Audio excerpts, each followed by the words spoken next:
जो अधिक बोलने का, अधिक सुनने का, प्रपंच का भाव कर लेता है, पूरा जीवन निकल जाता है, अनुभूत कुछ नहीं होता, कुछ नहीं अनुभव होता। इसी चमड़े को सजाने संवारने में पूरा जीवन निकल जाता है। बड़ा विनोद का विषय है। शूरवीर कहा करके कायरता का आचरण दिखाना, ये विनोद का विषय है।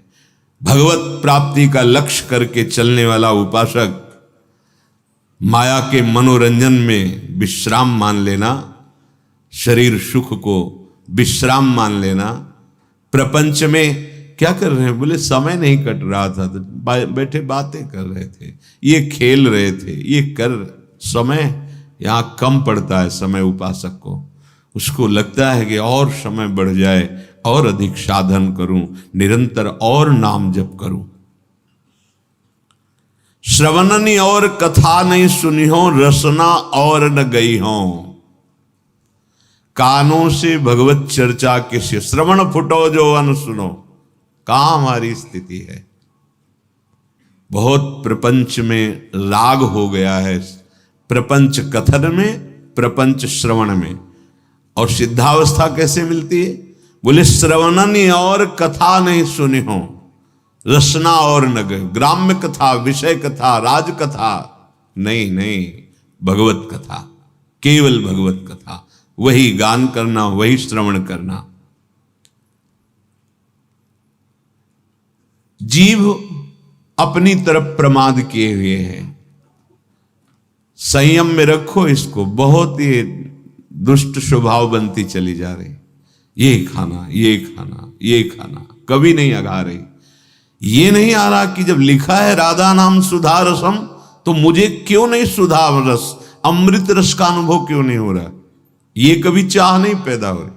हाँ, आज ये समोसा चटनी, आज ये पदार्थ, आज ये पदार्थ, इस दुष्ट को बढ़ावा देते चले जा रहे हैं। रसेंद्री को प्रमाद युक्त मत कीजिए। उपासक यदि सिद्धावस्था में पदार्पण करने का निश्चय बना लिया है तो रसेंद्री को प्रमाद से बचाइए, जीव को संयम में कीजिए। उचित सात्विक भगवत समर्पित आहार, अल्पाहार। किसी को अपनी आंतरिक वृत्ति का परिचय मत दीजिए जब तक भगवदाकार वृत्ति ना आ जाए। उठती है अपनी बात बताने के लिए अंदर से लहर, उसका दमन करो, दबा दो उसे और शमन करो, अंदर ही शांत कर लो। हम वहां गए थे, ये कि हम आज सत्संग में ये बात पकड़ी, हम तो ऐसा साधन कर, बड़ा आनंद आता है हमें तो। जहां माला लिया बस आनंद आता। तुम बोल पाते? नहीं आया, तभी आप बोल पा रहे। जब तक भगवदाकार वृत्ति ना हो जाए तब तक अपनी आंतरिक वृत्तियों को दबाओ, दमन करो, शमन करो अंतर में ही। सावधान दृष्टि रखो आत्म कल्याण के लिए। जहां तक हो सके तहां तक ऐसे लोगों से बात ना करो जो दुनिया की बातें तुम्हें बताते हैं। दुनिया के विषय में हमें नहीं जानना, दुनिया के मालिक के विषय में जानना है।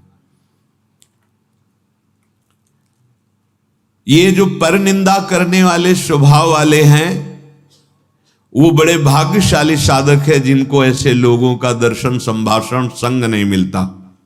बड़े भाग्यशाली है।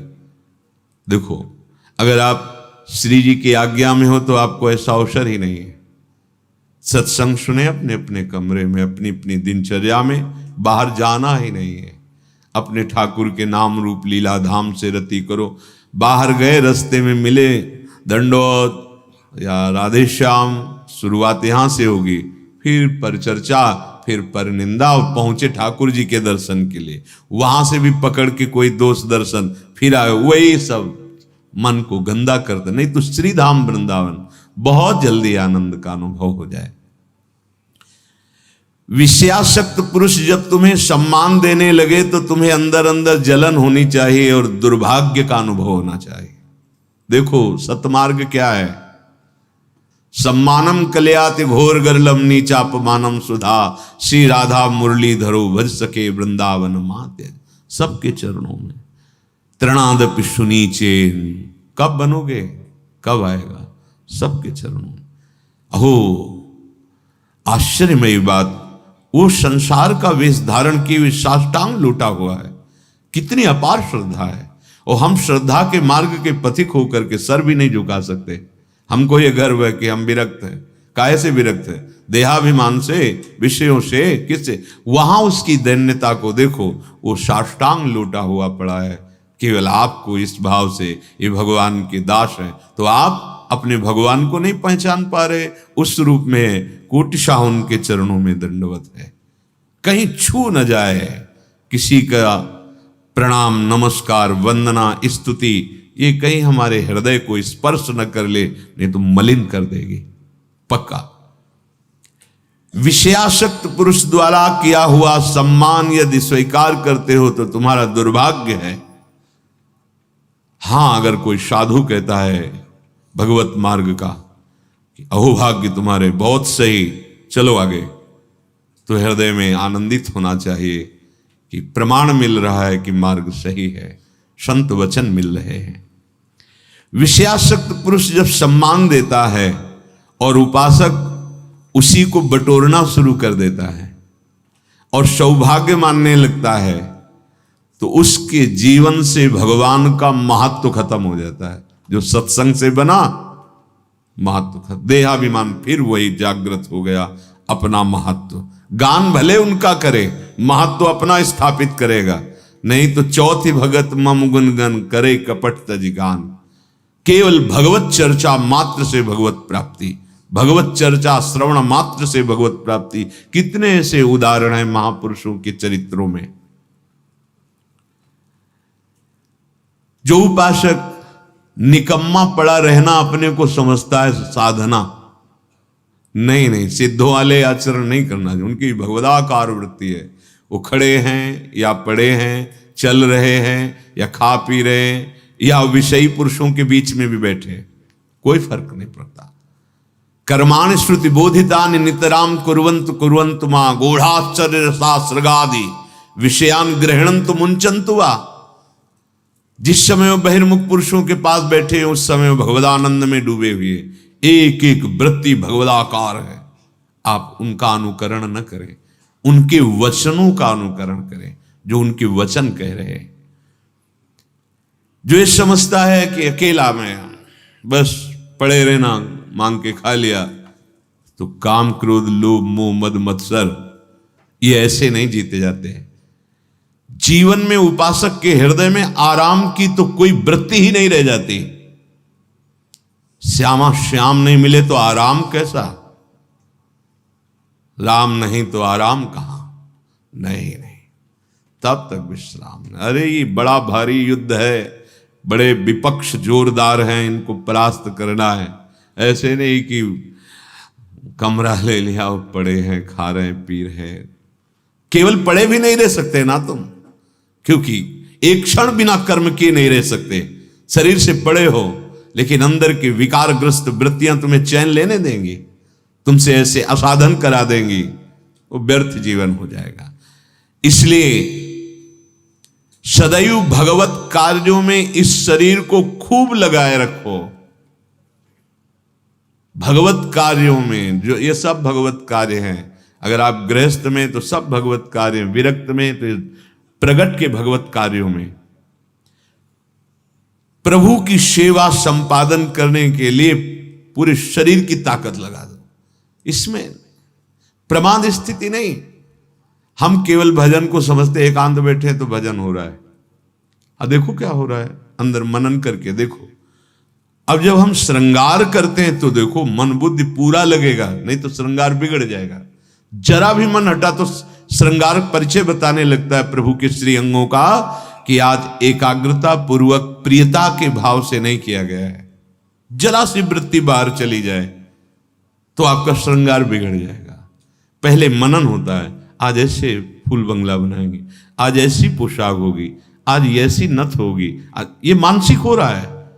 फिर प्रगट में उसमें तन्मयता पूर्वक हो रहा है। परम सिद्ध वर्तमान में भगवदानंद की अनुभूति करने का बहुत प्रबल साधन मिल गया, और यही सिद्धावस्था का अनुभव करा देगा कि जो कर रहे हो ये परम सिद्ध वस्तु है। इसलिए उपासक भगवत प्राप्ति के लिए ये 4 बातें जीवन में बहुत ध्यानपूर्वक, पहला निरंतर नाम जप, दूसरा सत्संग। सत्संग बहुत बड़ी प्रेरणा देता है हमें भगवत प्राप्ति की। असत आचरणों की त्यागने की सामर्थ्य सत्संग से मिलती है। और तीसरा शास्त्रों का स्वाध्याय अनिवार्य है। और चौथा भगवत सेवा। इससे पूर्णता की प्राप्ति हो जाएगी, अर्थात आपकी स्वीकृति हो जाएगी, मैं श्री जी की सहचरी हूं, अनुभूत हो जाए, मैं भगवत दास हूं, मैं भगवान का नित्य सखा हूं, या भगवान मेरे करुणा सिंधु पुत्र हैं, या भगवान मेरे माधुर्य निधि प्रीतम है, पति है। जो जिस भाव से भगवान उसी की परिपक्वता कर देते हैं, उसी को दृढ़ कर देते हैं। उपासक भगवत कृपा से प्राप्त सत्संग से जब ये निश्चय कर लेता है कि अब मुझे इस जन्म में भगवत साक्षात्कार करना है, दृढ़ निश्चय, तो आधी यात्रा तो निश्चय से ही पूर्ण हो गई। अब उसे असाधनों का त्याग केवल करना है। साध्य वस्तु स्वीकृति से अनुभव में आती है, पक्का। जैसे हमारी स्वीकृति अभी नहीं है, स्वीकृति देह की है, स्वीकृति मन और इंद्रियों के साथ भोगों में सुख है, ऐसी है।